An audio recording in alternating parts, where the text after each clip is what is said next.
Norway is on track to do something remarkable. Do you want to talk about that? Yeah, so Norway comes up a lot because they're really leading the electric car revolution. They have government policy that is pointing everybody towards EVs and away from gas cars. So they had set a ban date of 2025 to phase out new gasoline vehicle sales, but they've been dropping so rapidly, they are on track to perhaps do that just 7 months from now in April 2022. There's a nice story on Electrek where they have a graph of the gasoline car sales heading downward, downward, downward, and the end point is April next year. Now, I mean, sure, I imagine since they won't be banned, there'll still be some sales, but the trend is clear, and that is amazing.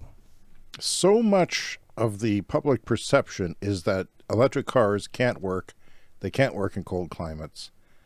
By the way, I was watching just a few minutes ago a review of the Polestar 2, which is the Volvo/Chinese company car. It's a small SUV, and they're charging for the heat pump. That's the one thing about the VW4 in Canada. All that stuff's included the heating windshield. So I'm very excited about that. Mm-hmm. I've never had a heated windshield before. And when it gets down to minus 40, I might want one. Anyway, I just think that, it charges fast and does all kinds of wonderful things, but it's very expensive. That's my problem with it. Anyway, The thing is that people don't think that cars will work in Canada, or electric cars in general. And that they're just for adopters. Well, Norway's fairly cold, and 100%. I think. What do you think that is? That's happened in Norway. Do you think that it's been forced upon them? The disincentives for driving gas has helped, and the incentives for driving EVs has helped. But is there a point where people just know everybody drives EVs and they just have the confidence in them? Do you think? Well, I mean, sure, this is the thing that's going to have the sales end sooner than 2025 is that, they're so ubiquitous in Norway, everybody's figured out that it's a dumb idea to buy a gasoline car. That's my guess of it. Plus, there could be how am I going to unload a gas car if I buy one tomorrow? Mm-hmm. That's the thing about setting these dates. Things happen before those dates.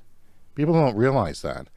You set a date for 2030 or 2035, doesn't mean you'll be selling gas cars in 2035, because people years before will be. I mean, even when we leased our Prius, I thought, how am I going to unload this in 5 years? There's going to be so many EVs.